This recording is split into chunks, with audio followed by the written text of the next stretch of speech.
So guys, today's topic is DHCP, Dynamic Host Configuration Protocol. Okay, it's protocol. Okay, so any idea why we are using this dynamic host configuration protocol? DHCP. It will assign IPs to the PC which are connected to the network. Very good. Okay, so yes, there also he has told the answer. Here also we have told the answer. Now let me tell you in a minute. Just give me a moment.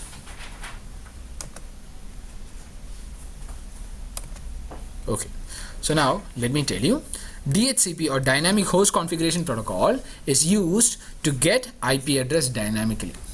To get the IP address dynamically. Okay, so if at all you got 100 computers,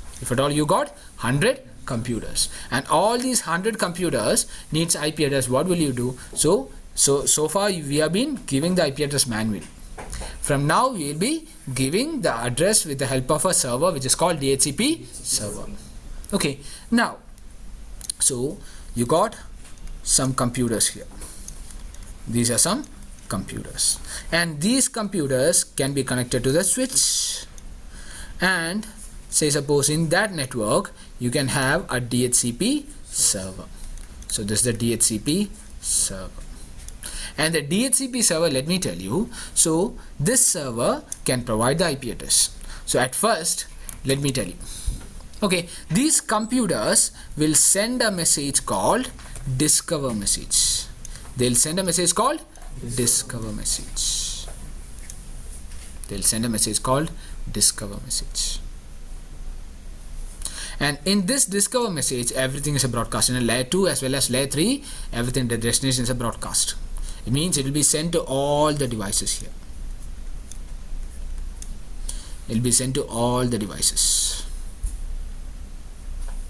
Okay, now so it will reach all the devices and it will reach the DHCP as well, and the DHCP will come to know that it is a discover message, and he will send an offer message now.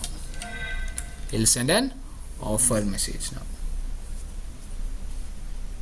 Okay, so discover, you got a discover message and this is an offer message. So discover message is used to discover the DHCP server, and the offer is sent by the, so discover is sent by the client to the server, offer is sent by the server to the client, offering him an IP address along with the related parameters like subnet mask, default gateway address, DNS IP, etc. Okay, now then again the client will reply back with a message called request. This message is called request, a request message. Okay, so he will send a message, a request message, which will be sent to the DHCP server, and the server will send back a message called acknowledgement.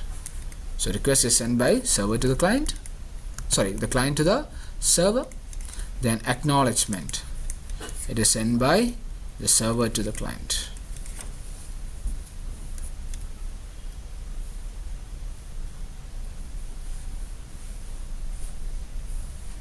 Okay, so these are the basic DHCP messages. These messages are called DORA messages, or DORA. This is the DORA process. These are the basic DHCP messages. Again, we have more and more DHCP messages. Now our discussion will be limited to this DORA message.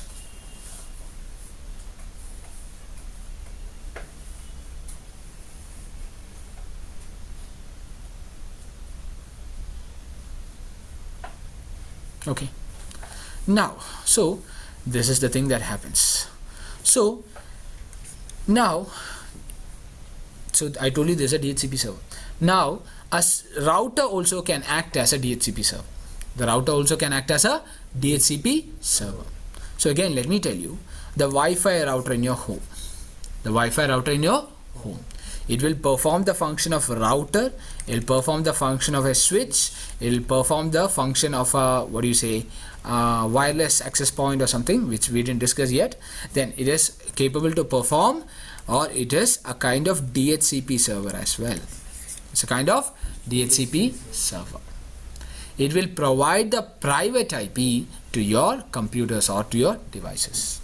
Okay, and it will do the NAT as well. It will do the NAT or the PAT configuration also. Getting it? Okay, so DHCP. So let me now tell you how you can make a router work as a DHCP. Okay, so let me take this configuration here. So let me open it, and let me take a topology.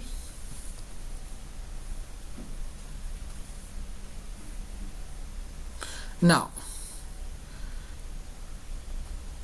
so we are focusing on these things now. Okay, we are focusing on this LAN only. We are focusing only on this LAN. Later we will discuss it later. Okay, the later portion will be discussed later. Now, so here let me turn on the devices. Okay, now so here you got a switch. Here you got a switch, and suppose you got multiple PCs. You got multiple PCs. Okay, so if this PC needs an IP address, this PC needs an IP address. So we will set it with the automatic IP, or say you can set it with certain settings where they will they'll send the request, the discover packets. Okay, in the real computer, let me show it to you. So sorry, so ncpa.cpl. So again, let me take this. So far you have been configuring the IP like this. Okay, you will go to the machine and you will mention, or you will take the respective adapter, and you can use this following IP.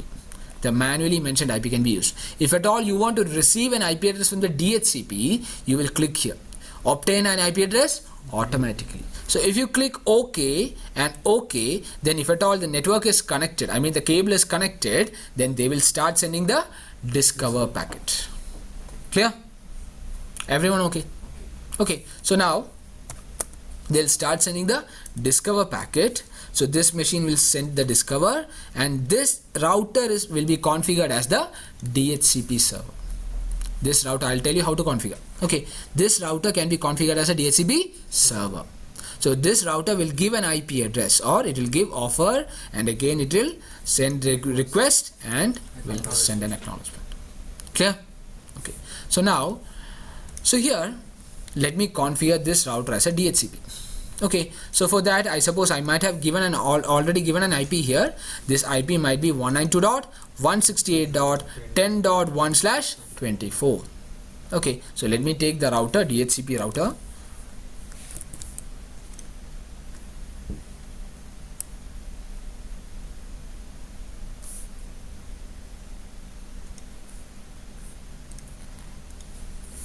So this is the DHCP router. Now let me check the IP show. IP interface brief. You can see it is already configured with an IP 192.168.10.1/24.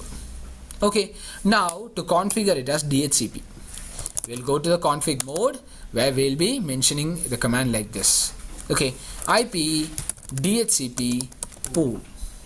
IP DHCP pool. You're gonna create a pool here. You're gonna create a range of IP address. So whenever the client machine is asking for an IP, you will give this IP range. Okay, so now we'll give a pool name. Okay, suppose test pool. Okay, then you can see you have gone into the DHCP. The prompt has changed to DHCP-config. So now you will give the network address. The network address will be given like this: network. Okay, space the network. Suppose the IP that you need to give here to these computers is of the range 192.168.10.0/24. So we will give the IP, the network as 192.168.10.0. Okay, and we'll give the subnet mask 255.255.255.0. Clear? Now, along with the IP address, you will have to give, or the DHCP router will be giving the default gateway and the DNS server, etc.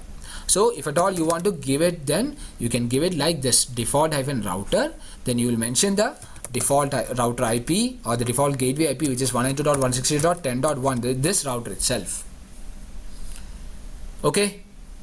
Again, if at all you want to give the DNS IP, you will give DNS-server. And you can give the DNS server. So in your organization, you will be having a DNS server. If at all you do not have a DNS server on your own, what you will do is that you will give the Google's DNS IP. Okay, and I suppose you know what is DNS, right? The DNS will be translating the host name or the domain name to the IP address and back. Okay, there you go. Now, so suppose the DNS server is 8.8.8.8, which is the DNS server of Google. Now that you can give, say one more thing, IP domain name. Okay, or the command is domain-name. So domain-name, suppose you are working in Cisco, then you can give cisco.com, the domain name. Okay. Now, so afterwards, then you will exit. So you assign the network, the default gateway, the DNS server, the domain name, etc. And you have exited. Now you need to do one more thing. So if at all, again, where is it?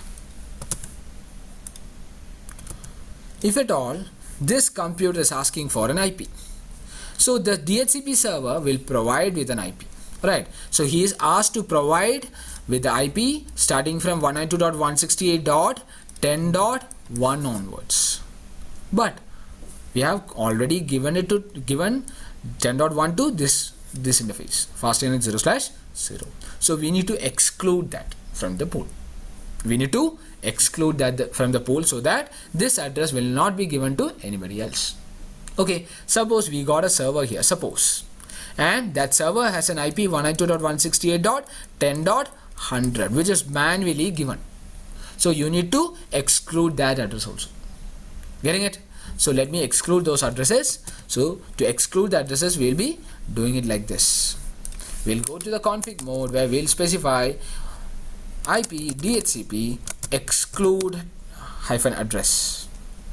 Then you will mention the exclude IP 192.168.10.1. Exclude IP DHCP exclude -address 192.168.10.1. Similarly, you can mention 10.100 also. Can we give range here? Yes, of course you can, but let me just check. Okay, yes, this IP you can give.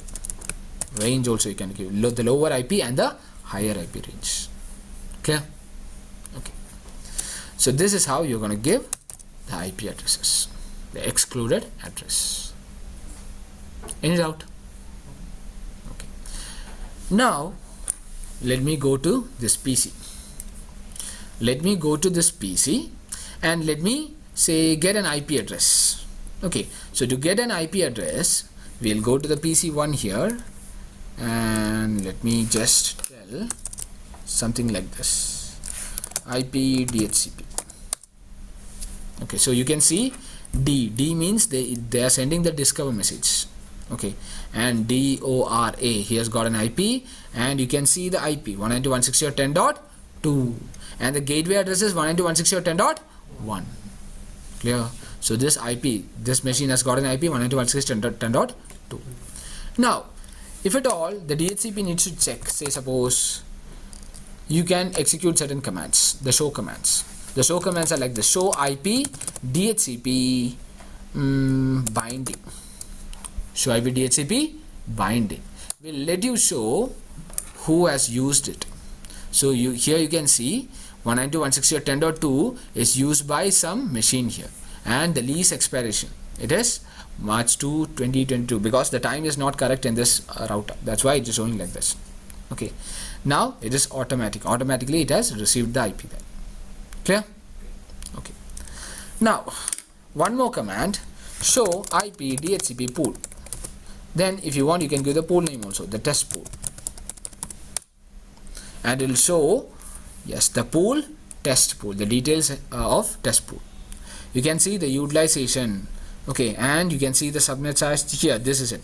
So the total address, you got 254 assignable IP, and leased address, you have one leased address, one address being given to the computer.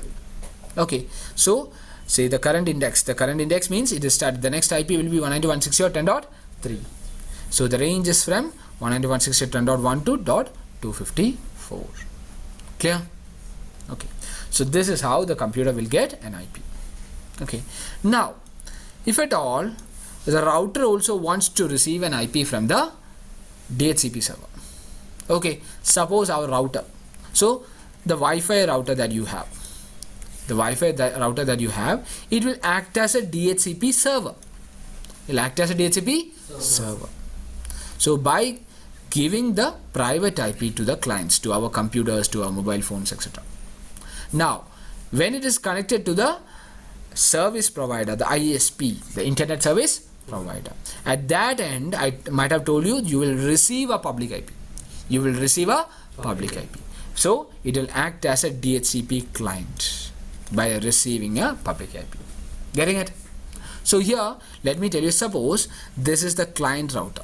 This is the DHCP client router. Means this router needs to receive an IP to its fastnet 0/0 from the DHCP.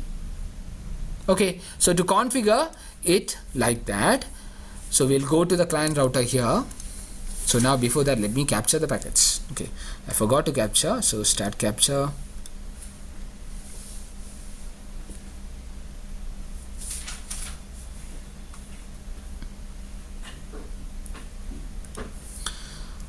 So now let me go to the client router, and we are gonna automatically, or this router is gonna automatically get the IP address to its fastnet 0/0. So because the fastnet 0/0 here is connected to the DHCP, it is connected to it. So let me go to the client router. Let me go to the config mode, where we'll go to the interface fastnet 0/0, and to assign the IP address manually, we'll give the command like this: IP address, then the IP address, whatever the IP you will give. But to receive an IP address automatically through DHCP, the command is IP address DHCP. Clear? So yes, and let me give no shutdown also. Let me give no shutdown. So when no shutdown is configured, you can see now the interface has come up, and it will request for, you can see the DHCP discovery message here. Okay, if you check it, DHCP, you can see DHCP discover, offer, request and acknowledgement. So this machine, so here you can see all the discover packets or the offer packets, the DORA, all this DHCP messages they are having in the packet, I mean in the layer 3, the destination IP is 255.255.255.255. It means everything is a broadcast. In layer 3, everything is a broadcast. In layer 2 also, you can see everything will be the broadcast. Okay, so when you check this discover, so when you check the discover, you can see the layer 2 header, say the destination is a broadcast. So it's a broadcast here. It's a broadcast. Similarly, when you check the other devices, the offer, you can see it's also a broadcast. Okay, and the request, here also everything is a broadcast. Acknowledgement, here also everything is broadcast. Okay, so now let me take, say,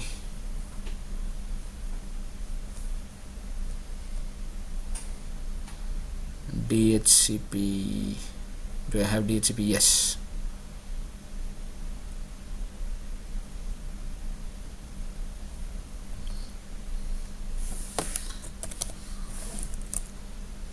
Yes, so this is the DHCP, and these are the DHCP messages. Okay, and the headers in the fields. Okay, so you can see in this is the discover packet.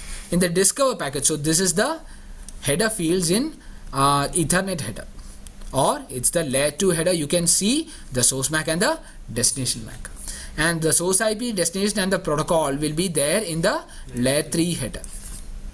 Okay, now source port and destination port will be there in layer 4 header, the transport layer header, and after that you will have the DHCP headers. Okay, so in layer 2 header you can see the source MAC and destination MAC. So discover is sent by the client to the, say, to client to the server. So the source will be client, and the destination, I told you, it will always be, yes, the broadcast. Okay, now here again, so when you go for the real live packets, when you are capturing, if at all you are capturing the computer packets, it may differ. Okay, it may differ in the sense we got several conditions, so it may not be say broadcast, maybe like the offer will be a unique cast maybe sometimes.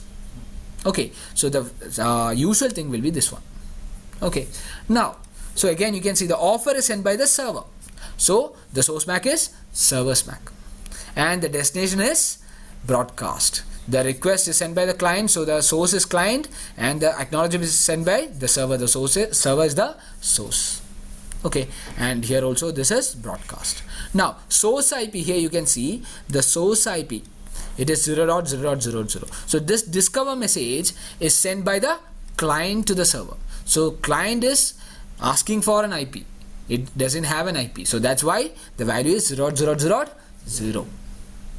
Okay, and the destination IP is also a broadcast. This is a broadcast, and broadcast. Offer will have the source IP, which is server's IP, because server is sending and server already got an IP address. Okay, so the discovers and the request, here you can see the source IP will be 0.0.0.0 and the destination IP everywhere it will be a broadcast. And the protocol, it's 17, means 17 corresponds to UDP. So DHCP works in UDP protocol. Okay, so that's why the protocol is 17. And the source port number and the destination. So the source port number, the client uses the port number 67 and the server uses the port number, the client uses the port number 68 and server uses the port number 67. Okay, so again 67 to 68 because server to client, and again 68 to 67 because client to server, 67 to 68 because it's sent by the server to the client. Getting it? Now you got some DHCP headers also. The DHCP header, you will have some message type and some more values. So 1, 2, 3, 5. This 1 will represent it's the discover message, and the 2 will represent it's an offer message, 3 will represent it's a request message, and 5 will represent it's an acknowledgement. And along with the offer and acknowledgement, you can see the offered IP, subnet mask, gateway IP, etc. So let me again show it to you. Okay, so here I have already captured the packets. Let me show it to you. Okay, yes. What is the use of Wireshark? Wireshark is to capture the packets. Okay, so these Wireshark is an important tool and it's used to capture the packets and much more. Okay, so basic thing is to capture the live packets. If at all, again you are browsing the internet, you can capture the packet. Okay, and in the GNS3 also, these things you can capture the real packets. Okay, so now that we are using the GNS3, we are running the real routers here, the real iOS here. So you can capture those things, and that's why you are using the say this one, Wireshark. Okay, Wireshark is this tool, the tool that you are using to capture this. This is the tool, Wireshark. Okay, it'll no worries, it will get automatically installed when you install the GNS3. Okay, now it has got different functions. For now, this is sufficient. So here, so if you check this discover, so this is the DHCP header, and you can see, yes, DHCP message type, it is 1, it is the discover message. So now you can, in the offer you can see, yes, your client IP. This is the IP address which is given to the machine, your client IP, or it's called YIADDR. YIADDR.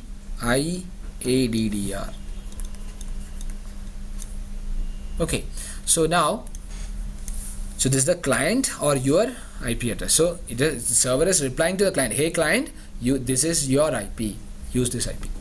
Okay, and you can see, where is it? Okay, this is the server, DHCP server identifier 192.168.10.1, or our router itself is the server. And you can see the IP address lease time, which is not necessary now, the renewal time and all not necessary. Yes, you can see the subnet mask. You can see the subnet mask is 255.255.255.0, and the router, the gateway address, the router address is 192.168.10.1, and the DNS IP is 8.8.8.8, and the domain name, it is cisco.com. So all these things we have assigned it to the gateway, to the DHCP server, and the DHCP server has provided it to the client. Okay, so now, and the acknowledgement will also have the same thing. So you will have the, say, YIADDR, this is the IP, then whatever that we have discussed, it will there. Okay, so these are the live packets. Now, so let us check the client router, whether the client router has got an IP. Yes, you can see the client router has got an IP. The IP, you can read it. Interface fastnet 0/0 assigned DHCP address 192.168.10.3/24. So if you check it, show IP interface brief, you can see it has got fastnet 0/0 has got an IP. From how it has got an IP? From the DHCP. Clear? Okay. Now let me tell you something. Where is it? Yes. What about the switch? What about the switch? Switch also can be configured with an IP address, or if at all, say switch can be configured to receive an IP address from the DHCP. So for that we will go to the switch. So let me take the switch here. DHCP. Okay, so unfortunately the switch that we are using here is not, I suppose you can't configure that, unfortunately. Okay, but if at all you want to receive an IP address for the switch, say let me take a switch here. Okay, so this is the switch, or let me take a layer 2. Oh, did I close everything? Yes, unfortunately I don't know how it got closed. I just pressed the delete, that's it. Okay, so again let me tell you, if at all you want to, okay, not wasting the time. Okay, so now let me just tell you, if at all you want to give IP address to the switch, or the switch needs to receive an IP address from the DHCP. So the command is like this. You will go to the VLAN 1. So that now that you have already studied the VLAN concept, right? So VLAN can be assigned with IP. All the VLANs can be assigned with IP. We have discussed that. So switch virtual interface. So if at all, say you want VLAN 1 to receive an IP from the DHCP, you will go to that VLAN 1. Or if at all you want to, say, receive an IP, any VLAN want to receive an IP from the DHCP, we will go into that VLAN. So interface VLAN, whatever the VLAN ID we will mention. Then we will give like this, IP address DHCP. IP address DHCP. And we will make this VLAN up by giving no shutdown. Then we will exit. That's it. Okay. Yes. So again the switch will also request the DHCP and will, okay, get this.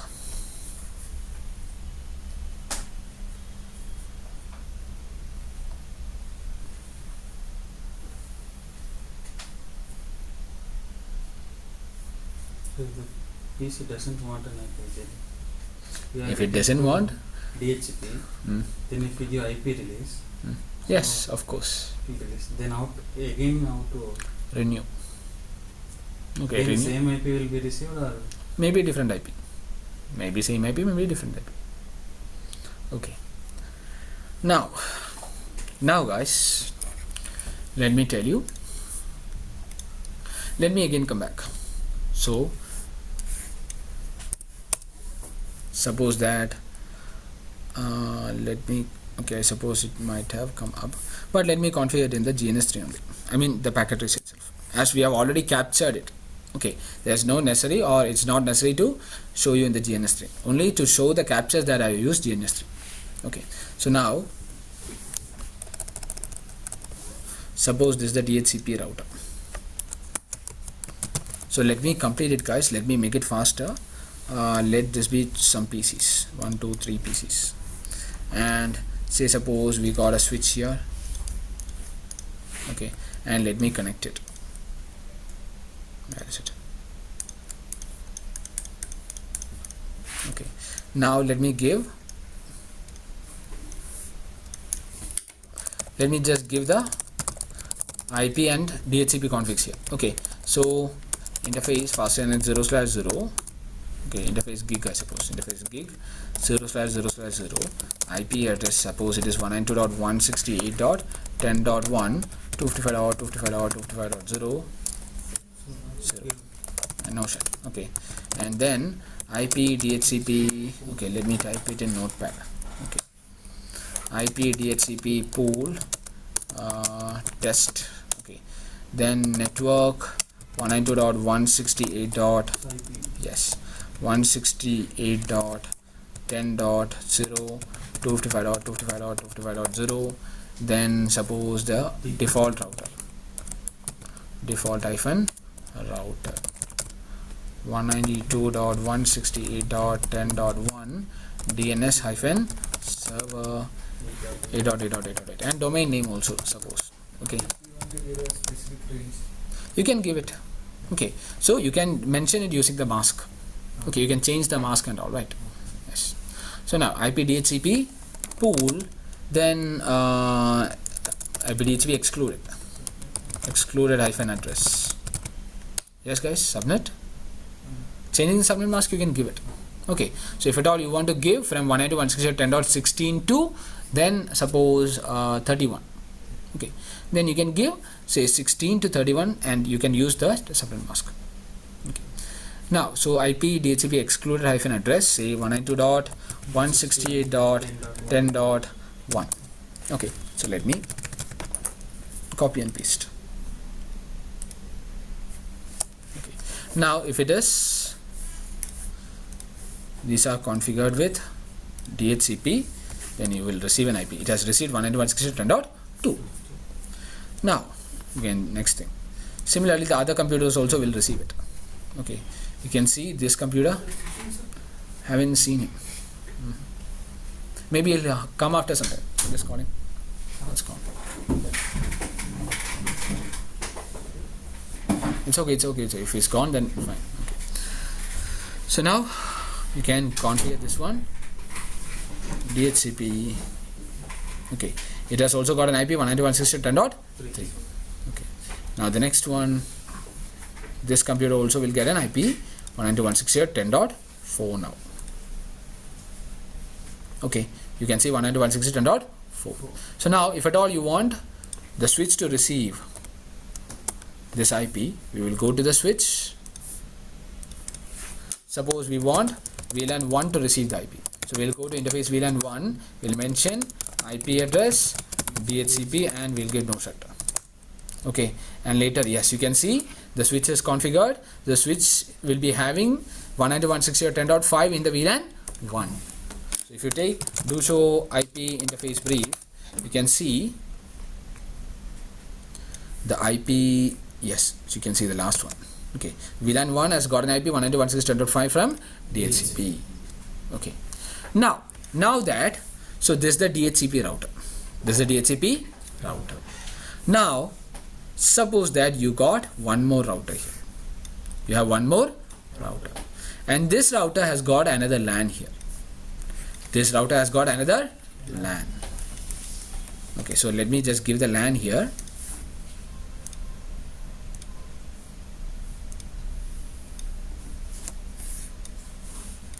So now where is it? Computer PC. So now let me connect it. Okay, now you can see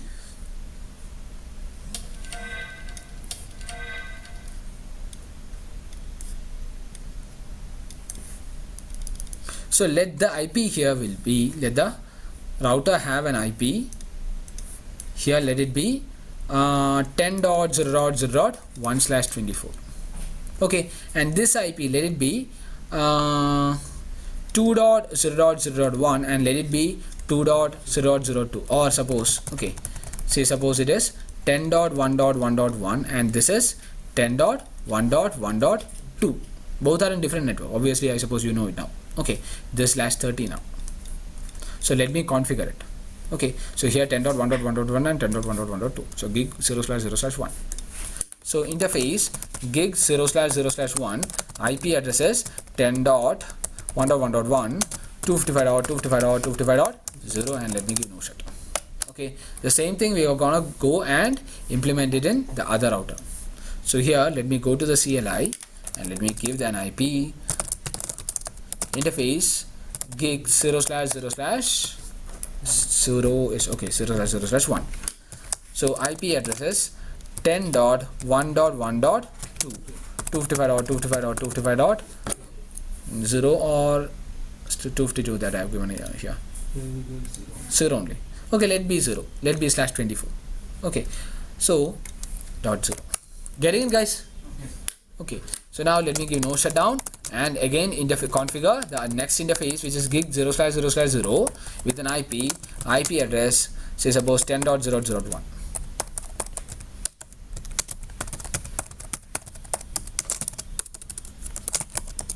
Now that I have configured.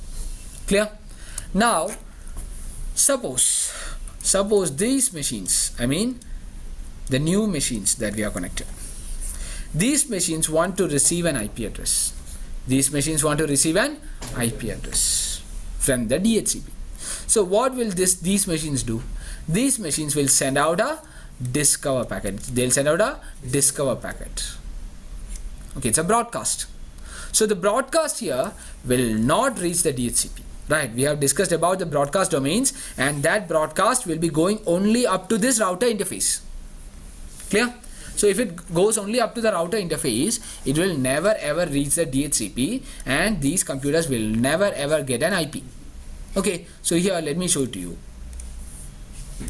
So if you configure, or if you, yes, you can see a message. Yes, you can see DHCP has failed and APIPA is being used. APIPA means automatic private IP address.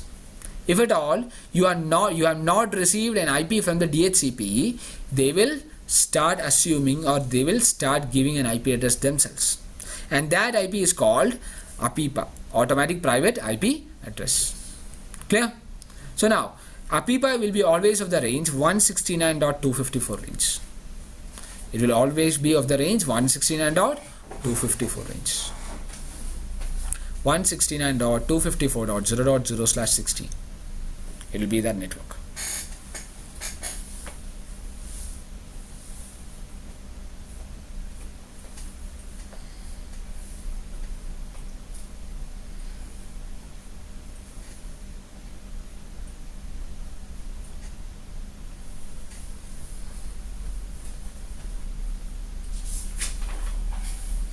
Okay.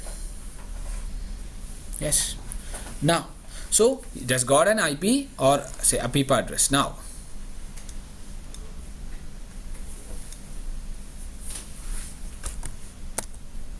so now what to do, let me tell you. So the broadcasts are received to the router interface. Now the this router needs to act as an agent.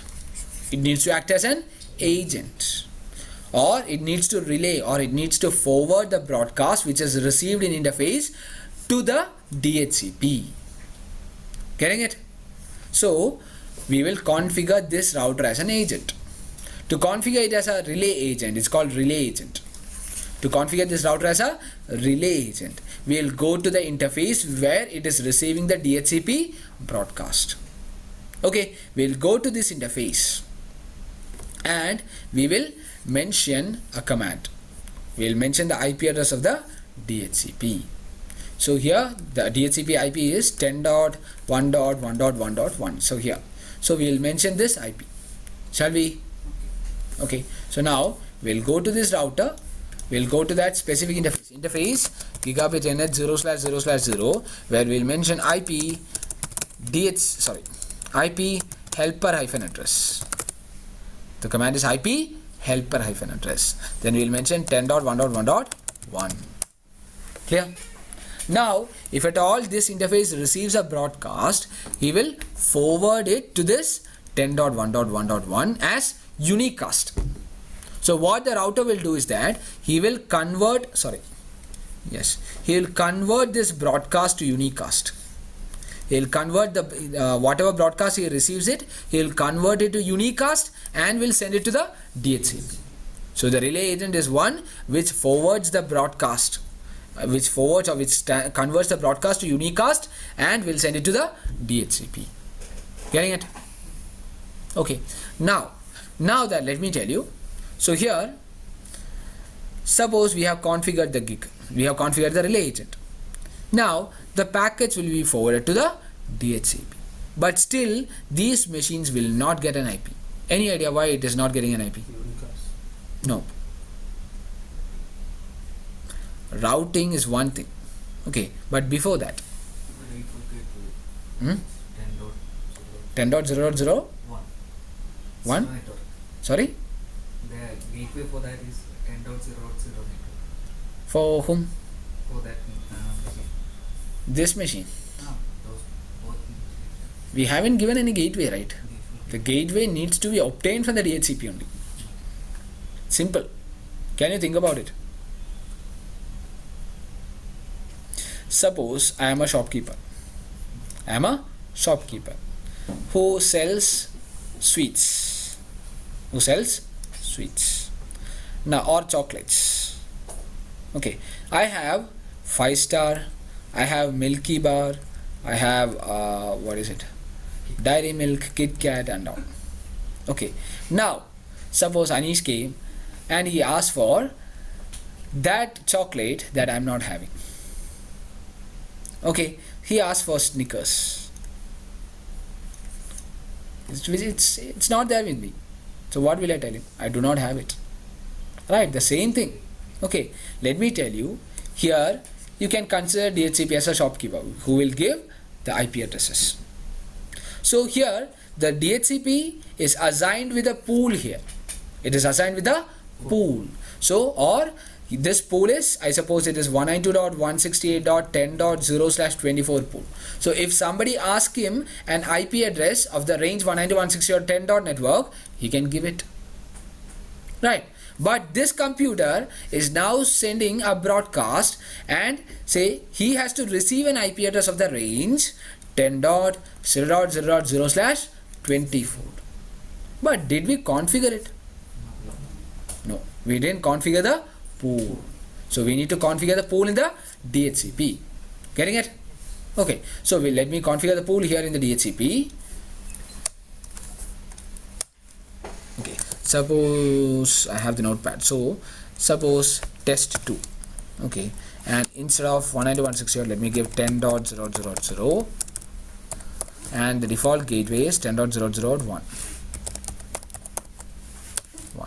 And suppose the DNS server IP is 8.8.4.4, which is also a DNS, say yes, which is also the Google's DNS IP. Now the excluded IP is 10.0.0.1. Shall I give it? Okay. So now, let me comment. Okay. So let me go to the DHCP first. Or where is this itself is a DHCP. So now let me paste it. Okay. So we have given the pool here, but again this machine will not get the IP. Any idea what happens this time? Yes, Ajay? Yes. So this DHCP needs to know where this 10. network is sitting. Where the 10. network is sitting. Then only he will be able to forward the packet. Right? So we need to mention routing in this DHCP. Getting it? Okay, so let me mention routing here in the DHCP. So here, IP route, suppose I am just mentioning static route 10.0.0.0, 255.255.255.0. Then let me give, yes, whatever, I can give the next hop or I can give the exit interface. So 10.1.1.2. I am just giving this one. Okay, so the next hop address, which is 10.1.1.2, is this IP. So now the DHCP knows how to go to the 10. network. Now let me tell you what happens here. So when this guy is sending the broadcast, this router, the relay agent router, will translate or will convert the broadcast to unicast and will send it to the DHCP. So DHCP now will check the pool. So which pool it is? They are looking for 10.0.0.0/24 pool. Then they'll be checking the IP or the pole, and they'll be allotting an IP to the client. Clear? So now if you check, this machine ought to receive an IP. So now, yes, the DHCP has received an IP 10.0.0.3. Okay. Now let me again show it to you in this computer also.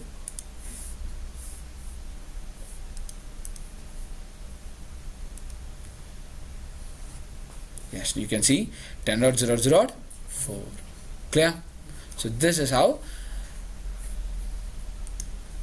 the relay agent works. Okay, so the relay agent will translate or will convert the broadcast to unique cast and will send it to the respective DHCP server. Okay. Now, any doubts so far? Okay. Do you need a break? Okay. So, Yes, please. since the PC doesn't have an IP, why it will be requesting 10 dot? Just because it gateway is having 10 dot records. So Yes, that's exactly. why it's Let me tell you. So the doubt. So here, this PC doesn't have an IP. So how will the DHCP know how it has to be assigned with 10.0.0/24 network? Right? That's the question that you asked. So when this machine sends a broadcast, I told the relay agent will be forwarding, will be converting this one. Yes, this broadcast to unicast. So there what he's going to do is, he is going to keep, say the source IP will be this IP. The source IP will be gig 0/0/0. So it will be 10.0.0.1. And the destination will be this one, 10.1.1.1. Clear? Now, so now the DHCP and the relay agent features will also be there. So the IP is 10.0.0.1/24. This is the IP. So they'll get the subnet mask. So they already have been configured with an IP, I mean the port with 10.0 network. So when they receive it, they will understand, okay, this relay agent, the relay agent is 10.0.0.1. So 10.0.0.1 is in 10.0.0.0/24 network. So you will have to give this an IP from this range. Getting it? Okay. Any doubts? Any other doubts? Susmit? Ashwin? I suppose Susmit has never asked a doubt, right? Yes, Dev. Since the router is in somewhere other place, so why do you need a relay agent? Because that will be. Yes, let me tell you. That will be different network. But again, say here, what if say this, so this is the only DHCP that you have. Okay, so here let me again tell you, when you might have heard of work from home, right? Work from home. Okay, nowadays you might have heard the IT technicians are always working from home. The network engineers, not the IT technicians, the network engineers might be working from home. So there you will use a VPN. You will use, we haven't discussed the, have we discussed the VPN? No. Okay, so VPN will use it. So there they need to, or we can access the office address, or we can access the official files and those things. For that you need to require an IP, the private IP of our organization. Okay, so again there are a lot of applications. So if it is say in Bangalore and if it is in Delhi, it doesn't matter. Okay, so if at all the computer wants to receive a private IP, they can request the DHCP and they will receive a private IP. Clear? Okay. So now I'll give you a break, maybe break for 5 minutes. Okay, we'll get back at 6:31. Okay, yes. But that network also will have its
So guys, shall we start?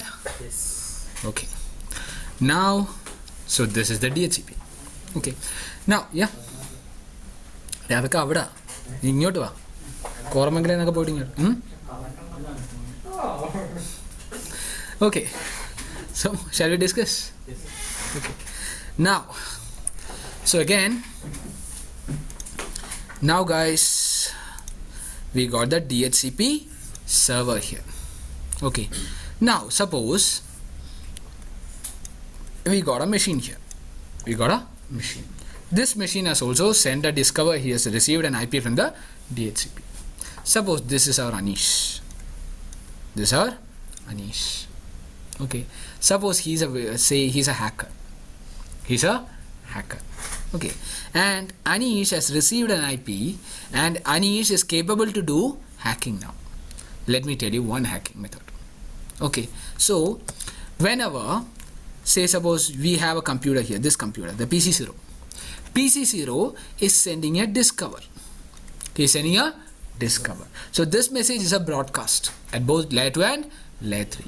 So this message will be sent through this interface, it will be sent through this interface, it will be sent through this, through this and all, right? So discover will be sent through all the interface. Now Anish, suppose he is using some hacking tools, and he can send back an offer message. He can send back an offer. The real DHCP message is here. But Anish or this PC, this hacker, can act as a fake DHCP server, giving the IP address to a client. Okay, so he can give the IP. So the offer will be received here, and say this machine will get the IP. The disadvantage is that in the offer, he can set his machine as the gateway. He can set his machine as the gateway. So all the packets going to, suppose this guy, say this is say Ashwin. So when Ashwin is trying to say use the Facebook, and Anish is having another internet connection here. So if at all Ashwin is trying to connect to Facebook, all the Facebook packets will be going through Anish. He can set or he can capture all these packets, maybe using Wireshark or some other tools. He can capture all the packets and he can analyze the packets. So Anish will get to know Ashwin's password, Ashwin's whatever things he wants, he will get to know.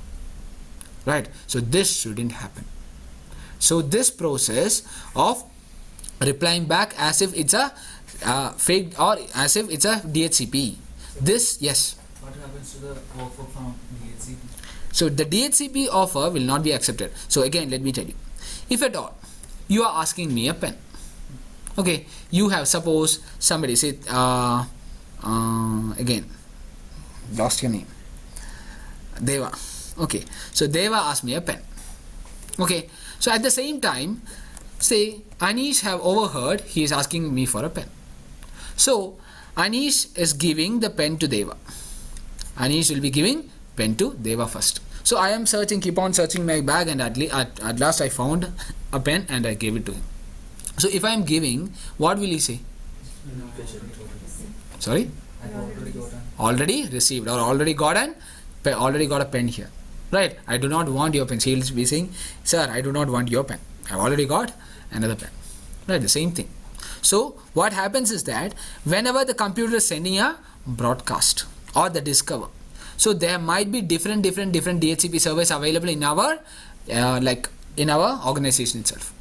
So if at all one guy has sent an offer, and maybe others also might have sent an offer, so the first offer will be accepted. The first offer will be accepted, and to confirm that only they are sending the request.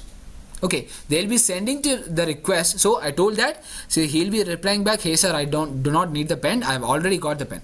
Say to receive or to confirm everyone or to inform all the other DHCP servers that I have chosen an IP from so and so DHCP, he is sending the request. Getting it? Okay, so that other routers will understand, okay, he has already received, he don't want my IP. Okay, so now coming back, so this Anish should not give an IP address to the clients here. Okay, and if at all Anish is acting as a fake, or if at all the Anish is acting as a DHCP, then that is called, you can say, yes, It's DHCP spoofing. DHCP spoofing. He's spoofing it. He's a fake DHCP. It happens to a fake. It happens as a fake DHCP server. So means he has been or he is acting as a fake DHCP. Okay. Now to avoid the DHCP spoofing, we will do a configuration called DHCP snooping. We will do a configuration called DHCP snooping. To avoid DHCP spoofing, we will do a configuration called DHCP snooping. Getting it? Okay. Now,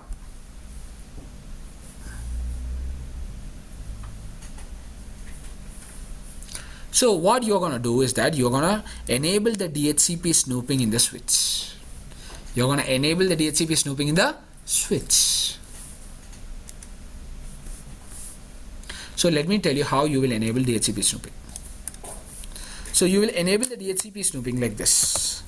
You will go to the config mode of the switch and you will mention IP DHCP snooping. This is the first command. You will enable the snooping in the config mode. Then you will enable the snooping in the VLAN mode also. Means in the per VLAN you will enable. So IP DHCP snooping VLAN 1. You will enable the snooping in VLANs also. Two commands, IP DHCP snooping and IP DHCP snooping VLAN 1. Getting it? Okay. Yes. Now guys, if you enable DHCP snooping, let me tell you how the DHCP snooping will prevent the DHCP spoofing. Okay, and also it will prevent one more attack called DHCP starvation attack. It will prevent DHCP starvation attack. Let me tell you what is starvation. Okay, so here this is Anish. He can craft fake DHCP discover packets. He can craft multiple fake DHCP discover packets. So this discover will be sent to the DHCP. So DHCP will think it's the fake one. Sorry, DHCP will think it's the real one. Okay, so he will give all the IP addresses. He will give all the IP addresses. And whenever the real machines are trying to get an IP, the DHCP will not have any IP to give. That is called DHCP starvation attack. Clear? So now let me tell you. So let me now tell you how DHCP snooping will avoid this DHCP starvation attack and DHCP spoofing attack. So when you do the DHCP snooping here in the switch, okay, so if you receive an offer message, the offer message will not be accepted. The offer message will not be accepted. Okay, so this machine, the legitimate machine, is trying to send the discover, and he will send the discover to everyone, including the hacker, including the DHCP router also. Now the DHCP router will send the offer back and the hacker will also send the offer back. Both offer will not be accepted. Both offer will not be accepted. So now let me just show it to you. So here now if I try to take it via DHCP, requesting an IP, yes, you can see the DHCP failed. API is being used because this time again. So when we have sent the discover packet, let me tell you what happens. So when this guy has sent a discover, so both DHCP and suppose the hacker is also sending the offer, but the offer will not be accepted. Getting it? Because all the interfaces are considered as untrusted port. All the interfaces, when you enable the DHCP snooping, by default all the interfaces are considered as untrusted port. So if at all you receive an offer from the untrusted port, it will not be allowed. Getting it? Okay. So now what to do now? So to the interface which is connected to the DHCP, you will make that interface as trusted port. You will make that interface as trusted port, so that the offer from that interface can be accepted. Clear? So now, so we'll go to F0/4 here. Okay, interface FA0/4. we'll mention the command IP DHCP snooping trust. The command is IP DHCP snooping trust. Clear? So now again, now if you do, you will get an IP, but again one more thing is required. Okay, completed. Done. So now, yes, so now when this guy is sending an offer, the offer will be accepted. Okay, now one more thing. So this switch will now act as a relay agent. The switch will act as a relay agent. So you need to, what you need to do is that you need to make this, or you need to stop the switch from being a relay agent. Okay, or you will use this command. The command is IP DHCP snooping, just a moment, information. Okay, the command is no IP DHCP snooping information option. Okay, so when it acts as a DHCP relay agent, he will add certain options field. So we are just mentioning do not add the options field, that's it. Okay, so the command is no IP DHCP snooping information option. Clear? Anyone having doubt? Anish? Sure? Okay, just nothing guys. We have just stopped this switch from being a DHCP relay agent, that's it, nothing else. So it will automatically become a It will automatically become a relay agent. Okay, we are just disabling the relay agent configuration, that's it, nothing. Okay, now when you check, yes, now you can see it has automatically received an IP. So if at all I go for static, and if at all I click on DHCP, you can see yes, it has received an IP here, it is successful, and it has received an IP 192.168.10.2. Clear? This is how they will. So what happens now? Let me again tell you what happens if the hacker pings, or the hacker is sending the offer. If the hacker is sending the offer, the interface in which hacker is sitting is untrusted port. So the offer will not be accepted. Clear? So you have disabled the DHCP spoofing attack. You have disabled DHCP spoofing attack.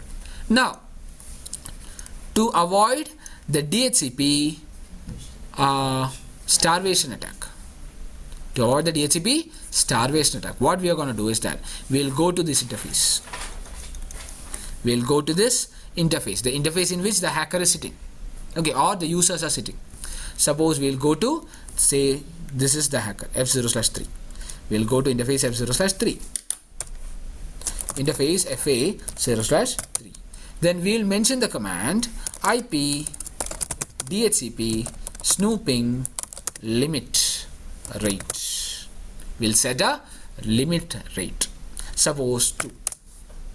Okay, 2 packets per second.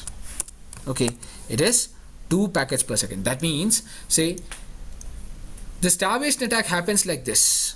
I told you Anish will be sending lot of DHCP discover packets. So more than, say, suppose 100 packets or 1000 packets will be coming in a second, right? So you are limiting the rate here. You are telling in case of any DHCP messages are receiving, the limit rate should be maximum, it should be 2 packet per second. If at all this it exceeds 2 packet per second, make that interface as error disabled state. Make that interface as error disabled state. Shall we check it? Okay, so now let me go to this computer. So let me go here, and let me just click on to static, again DHCP static, again DHCP static, DHCP. Okay, so he will be sending multiple discover packets. So now let me check what happens here. So now you can see the interface has gone down. This interface has gone down. It has moved to error disabled state, and you can read it. So IP DHCP limit rate Okay, so IP limit rate has exceeded. Here you can see DHCP snooping received 3 DHCP packets. So 2 was our limit rate. Okay, now it has received 3 DHCP packets. So limit rate error detected on F0/3, putting the F0/3 in error disabled state. This is how they are gonna say limit, or they are gonna like restrict this DHCP starvation attack. So we need to give the restriction to every machine. Yes, we'll give it to a range. Okay, we'll go to that range of interfaces where wherever the users are sitting, we'll give it in a range of interfaces. Clear? Yes. Since he's a hacker, Hmm. he knows networking. Hmm. What if he sends only one DHCP request? Then he will get there. Again, if at all it's one DHCP, let me again tell you, it will be tracking. Okay, you have more than, so this is the basic thing. The more things, I suppose you will study it in security. Okay, so he didn't know, right? He actually doesn't know how many is the setting here and all, how much is the setting and all, he doesn't know. Okay, if at all, so usually they'll be sending lot and lot of packets. So if at all something is there, something is detected, then they will inspect it. Okay, they'll come to know that this MAC address has sent, and who they'll inspect, or they'll be like checking which is the MAC address, whether it is any like a guest MAC address, or whether it is any like the system MAC address, I mean the organization MAC address, like that they'll check and they'll find out that guy. Okay, yes. Now give me a minute, guys.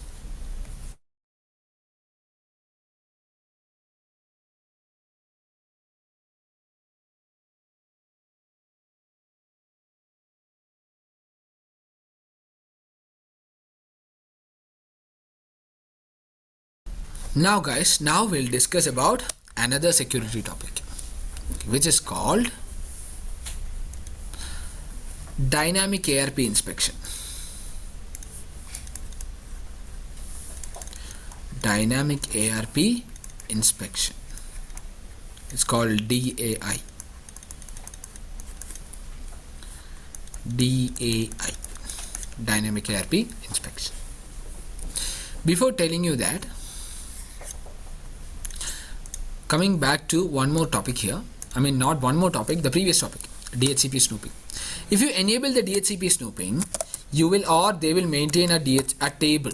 They'll maintain a table, and that table is called DHCP snooping table, or DHCP snooping binding table, or it's called DHCP snooping table as well. Okay, to view that table, the command is, we'll go to the switch. We'll go to the switch and we'll go to the privileged execution mode, where we'll execute the command show IP DHCP snooping binding. Show IP DHCP snooping binding. If you execute this command, you can see the MAC address, you can see the IP address, you can see in which VLAN it belongs, and you can see which interface it is. So whenever any machine receives an IP, whenever any machine receives an IP from the DHCP, those information will be stored. Means, say suppose this machine has received an IP, static DHCP. Okay, now they might have gotten, so sorry, not in router, the machine might have got an IP address by now. So let me check. Yes, you can see one more has added. So whenever an IP or a machine receives an IP from the DHCP, they are going to store this IP is now received by this MAC address, and he is sitting in F0/2 interface. Getting it?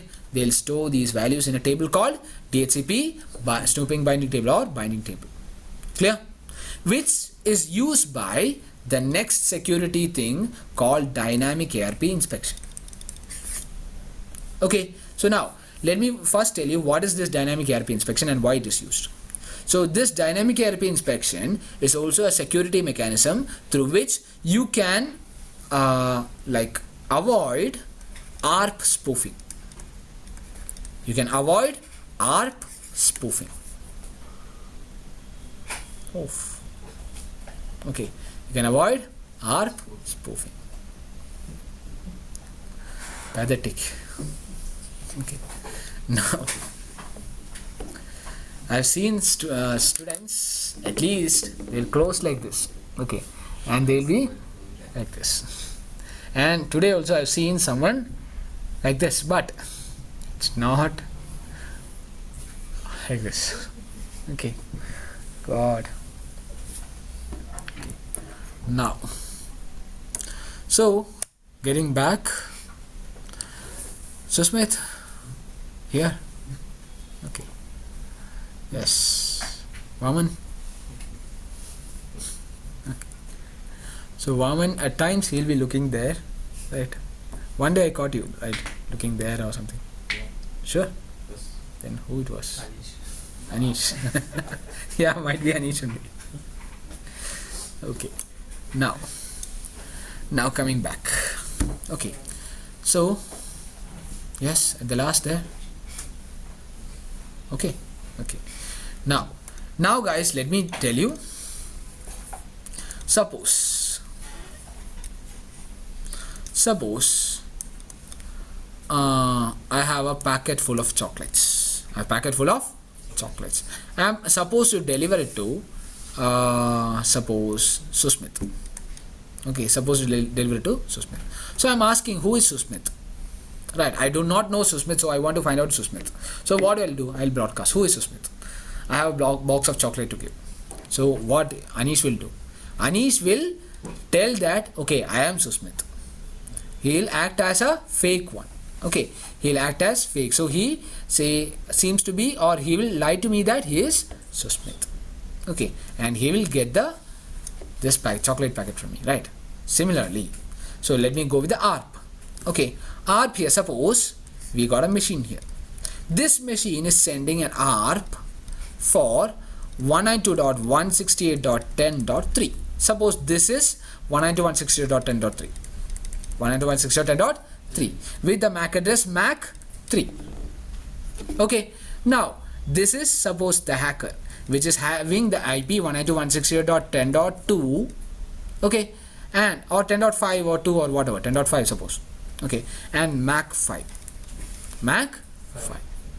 So when he is sending the ARP request will be sent to everyone, including the hacker. So the hacker can reply back with an spoofed ARP. It's called spoofed ARP reply. He has just edited the ARP reply. So the spoofed ARP reply will be having the MAC address MAC 5. The MAC address is MAC 5. And the IP address will be 192.168.10.3.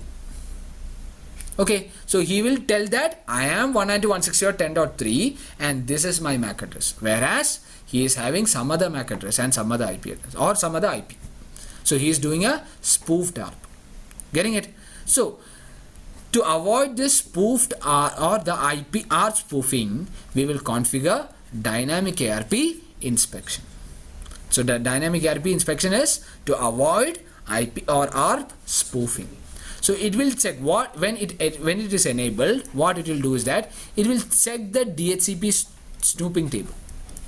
It will check the DHCP snooping table. So the snooping table already has the information in F0/3 who is sitting MAC 5 is sitting with an IP 10.5 192.168.10.5. Now he already has an information MAC 3 is sitting in F0/2 with an IP.3. Clear? So when he is getting, or when the switch is getting a spoofed ARP, he will check it with the snooping table. He'll check it with the snooping table. If at all this machine is sending, if at all the correct machine is sending the ARP reply, so he is getting the ARP reply from F0/2. In F0/2, so here it is F0/2. In F0/2, who is sitting? .3 is sitting, MAC 3 is sitting. So whenever this guy is sending the reply, it will be sending its own MAC address and its own IP. So that one is true. He can forward that one. But what about the spoofed ARP? When he is receiving in F0/3 here, he is receiving the spoofed ARP in F0/3. When he is receiving F0/3 with MAC 5 and 192.168.10.3, he will check the snooping table. He will check he is receiving in F0/3. So he will check F0/3 whether say the MAC 5 and the IP 5 both are right. Now it is different. Getting it? So it is MAC 5, and the MAC 5 is not having the IP.3, but it is having .5 as the IP. So it will understand it is a spoofed ARP and it will not let it communicate. Clear? Everyone? Okay. So now let me tell you how to do it. It's simple thing. Okay. So only the configs. So we'll go to the switch config mode and we'll mention like this: IP ARP inspection. Sorry, IP ARP inspection VLAN 1. This is the command. IP ARP inspection VLAN 1. So then it is enabled. This DAI, dynamic ARP inspection, is enabled. Now again, all the interface will be untrusted port by default. All the ports will be untrusted port by default. So if it is untrusted port, they'll inspect the packets. If it's a trusted port, it will not inspect the packets. If at all you may want to make any interface as trusted port, you will go to that interface FA0/ suppose 1. Then you will give the command like this: IP ARP inspection trust. This is the command to make the interface trust. So if an interface is made trust, then they'll not check they'll not inspect this ARP messages coming via that interface. Clear? Okay. This is the concept. Okay. Again, any more doubts?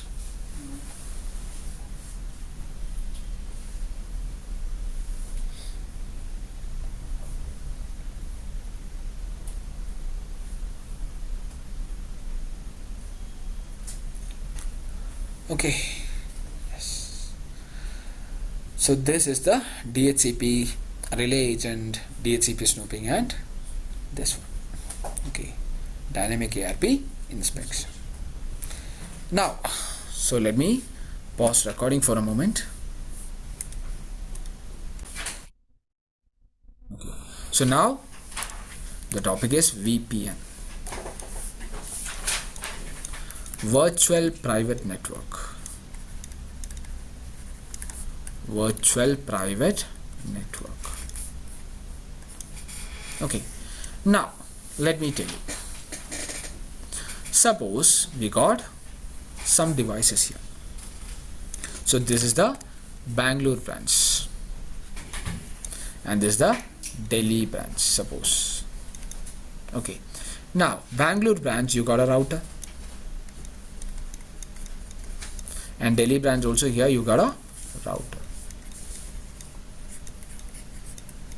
This is a switch and these are computers. Again, these are switch and these are computers.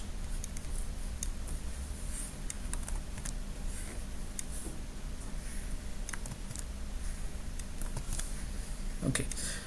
Now suppose, so it says virtual private network. So if you have Bangalore and Delhi branch, you will be, I might have told you that you will be going with a lease line connection. You will be going with a lease line connection. But lease line connection is costly. It is costly.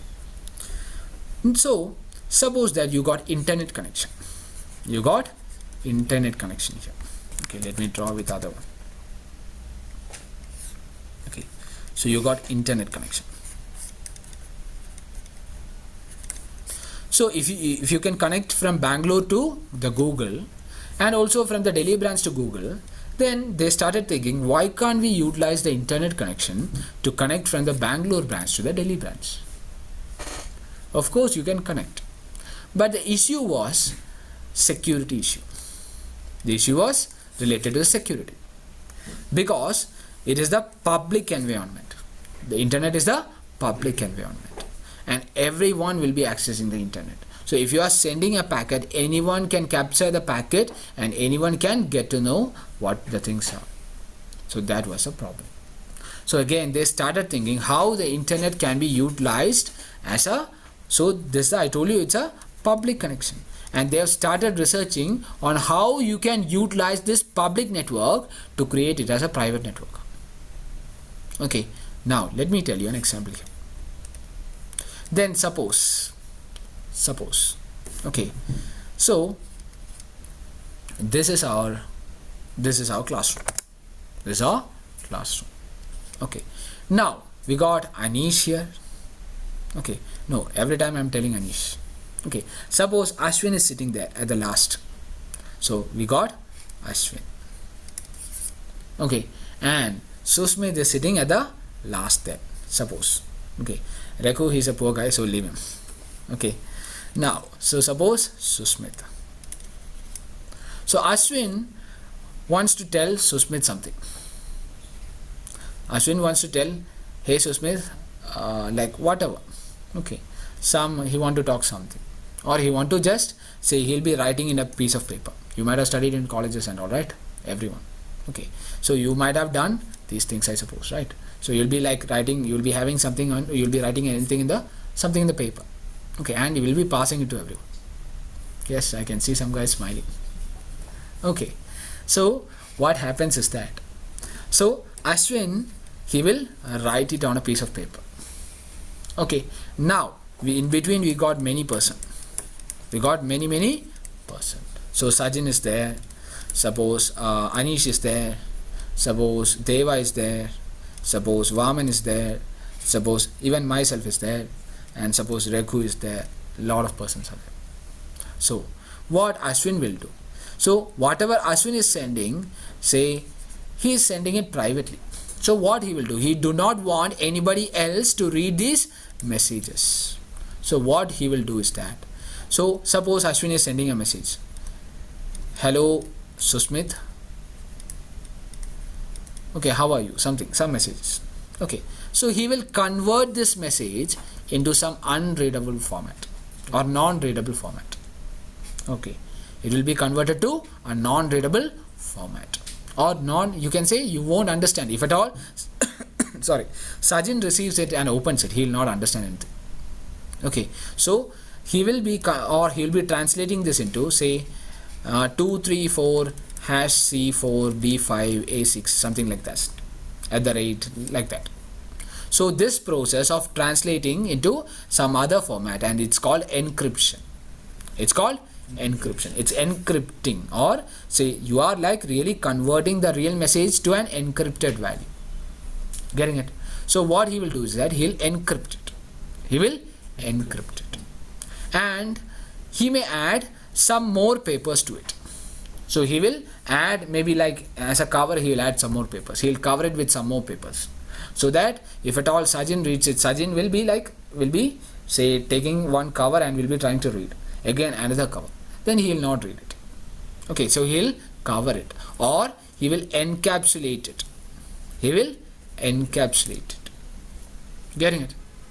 Now, this will be sent to Anish and will be sent to Deva, like that it will be sent, and finally it will reach to Susmit.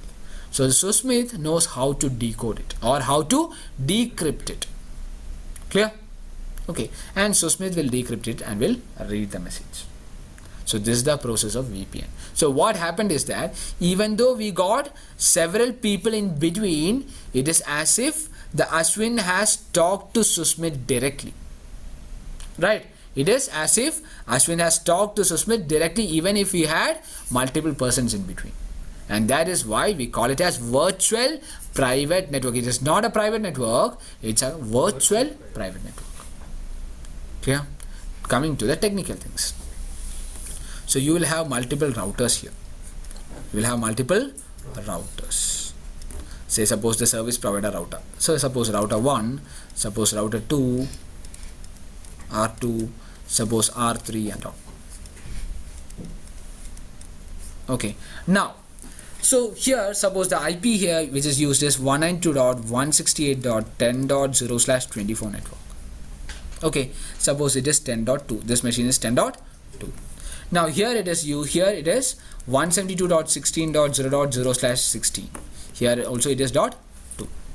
So when this machine wants to communicate to this machine, okay, and it is connected via the internet. Now it is connected via the internet. What happens is that this will reach the Bangalore router, and the Bangalore router, suppose we have done the PAT and all. It has done the PAT.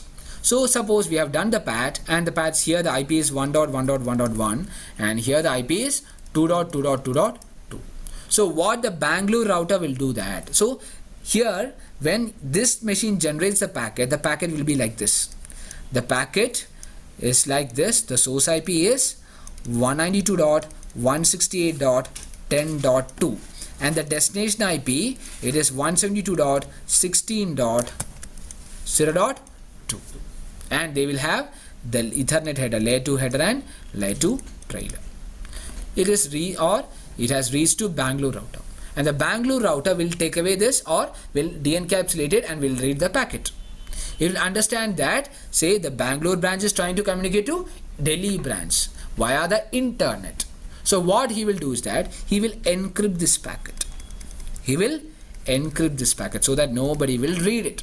He will encrypt this packet using some encryption algorithms or encryption standards. You got different standards, DES, data encryption standard, 3DES, AES, etc. You have different encryption standards. You will use the encryption standards to encrypt it.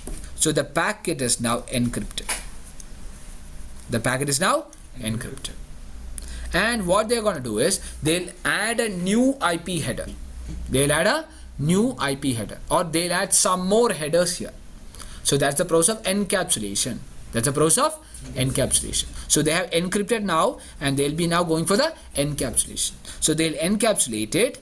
So here it is a new IP header. The old IP header and everything, the packet is say encrypted. There the new IP header is there. And the new IP header says the source IP is 1.1.1.1 and the destination IP is 2.2.2.2, the public IP. Okay, so they will have the source IP as 1.1.1.1 and the destination IP as 2.2.2.2. And so they will pass it to layer 2 where they will add the layer 2 headers and layer 2 trailer. So now when router R1 processes it, he doesn't know that it is this IP. It doesn't know that 192.168.10.2 is trying to communicate to 192.172.60.0.2. Instead, they will understand that 1.1.1.1 is trying to communicate to 2.2.2.2. Clear? So what you have done is you have encrypted the older packet and you have encapsulated it. Okay, and this process of encrypting and encapsulating is called tunneling. It's called tunneling. Okay, so you can draw something like this. So this is the Bangalore router and this is the Delhi router. Okay, and in between you have many routers here. Let me just, okay, in between you have many routers. Okay, now it is as if, so you have encrypted this packet and sent from the Bangalore router to the Delhi router. So a Delhi router will de-encrypt it. So even though you have multiple routers in between, it is as if the Bangalore router has directly communicated to the Delhi router. So you will say that you have established a tunnel between the Bangalore and the Delhi router. You have established a tunnel between the Bangalore and the Delhi router. Even if you have multiple routers in between, you establish a tunnel. So through the tunnel, this Bangalore router will be communicating to the Delhi router. Clear, guys? Okay. So this is the process of VPN, Virtual Private Network.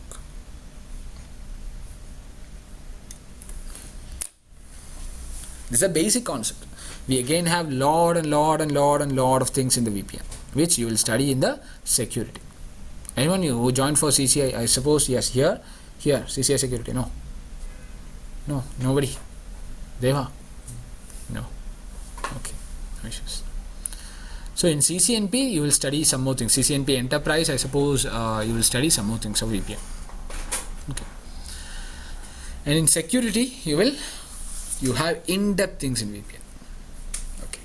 Now, so this is the thing, and now let me tell you one more thing here. So the Bangalore router, Delhi router, yes, and VPN, you can go for two types of VPN. Okay, or you can implement VPN with two types. Okay, there are different types of VPN. We'll implement with two types. So say the first is called site to site VPN. Site to site VPN. And the second is a remote access VPN. Site-to-site VPN and remote access VPN. Okay. Now let me tell you what is site-to-site. You are connecting from a single site to another single site. That is called site-to-site. So from Bangalore site to Delhi site, you have fixed location there. So that is why it is called site-to-site. Okay. Now the next thing, a remote access VPN. Obviously you can guess, the work from home that I told you. Right. Suppose that today I am working, say my office is in Delhi. Okay. So today I am in Bangalore, so I can work from Bangalore. Tomorrow suppose that I have gone to my hometown, say suppose Kerala or some place. Then I can access the same office location or the office files using this or the from Kerala I can access. Okay. Suppose tomorrow I have, say day after tomorrow I have gone to Dubai. I can access from Dubai. And maybe after I have gone to US. So you can access from any part of the world if you have the internet connection. So that's the, so you can access from the remote location. That's called remote access VPN. Okay. And again let me tell you. So if at all, again, when you connect with Google, you might have noticed something like HTTPS and you will see a lock symbol. So that means again there also a VPN encryption is there. Okay, so HTTPS is also an encryption is there. So what happens is that, say suppose when you do the Google server, or say suppose you are accessing the mail. So suppose this is the Google server. Okay, so your browser, from your browser to the Google server, like a tunnel will be created. Okay, it's not site to site, it's even okay remote access. Okay, so remote access means let it be your laptop. You can be in Bangalore, you can be in Mumbai, you can be at any location. Okay, now the next example. So again, say if at all you are working from home, so now you can see I told you that in the previous figure we got devices, security devices. So the Bangalore router is encrypting it. The Bangalore router is encrypting the traffic. Okay, now so or the Bangalore router is now encrypting. So the you have a physical hardware which will be doing the, say, the encryption and those things. Now let me tell you, in this case the encryption will be done by a VPN software. You will install certain VPN softwares and that software will do the encryption. And so the VPN software will do the encryption. So the encryption begins at VPN software to your server or to your router in your organization. Getting it? Okay. So this is what that happens. Okay. You might have heard of some VPN. Say again. Let me again tell you some other advantages, or not advantages, the daily use. So government has asked not to use some site and all. Right, it is blocked nowadays. Say torrent, or if you want to download the films, it will be blocked nowadays. So it is blocked, but it's just for the education purpose that I'm telling. Okay, so yes, I suppose what you might have understood what I refer. Okay, now so if you use the VPN, if you use certain VPN, you can download or you can access those websites still. Okay, because let me tell you what happens. So again, the Facebook and those things, you might have heard of it. In the Middle East, say I've heard that the Facebook and WhatsApp, those are blocked. If at all you want to use the Facebook and WhatsApp, you will turn on the VPN and you can use it. So what happens is that, say you will have a VPN software installed in your computer or in your phone. Okay, some VPN softwares will be used. And the VPN software, so what it does is, say if suppose, say Facebook, this is the Facebook server. So suppose the Facebook server is using 1.1.1.1 as the IP, suppose, just as an example. Okay, so now your mobile will be generating the packet. The packet will be like this. The destination IP will be 1.1.1.1. This is the destination IP. So now what it will, the software will do is that it will encrypt it. It will encrypt and it will encapsulate with a new IP header. It will encapsulate with a new IP header. And that software will be having a server. That software will be having a server, or they will have any other device to which this tunnel will be created. Okay, so this will be like located in some other part of the world. So what happens is that, say, the new header will be having the destination IP of suppose 3.3.3.3, which will be this router. So here, this in between you will have your service provider. The government will be asked, or the government will say the service provider to block this 1.1.1.1. They will be blocking 1.1.1.1 and they'll be monitoring it.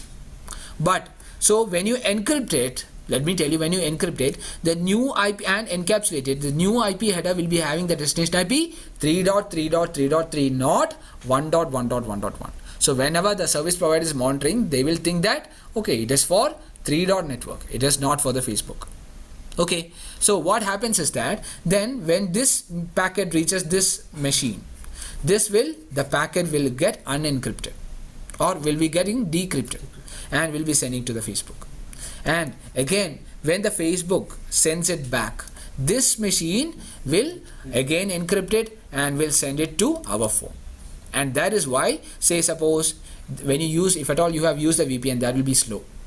Okay, you might consume more bandwidth there. There are many more say things there. I'm not going into those things. Okay, so this is how the daily, or this is one thing that you will use it for. Clear? Any doubts? Okay, I suppose you have understood. So then, shall I wind up the class then? Okay, happy? Yes. So thank you guys. We'll see tomorrow.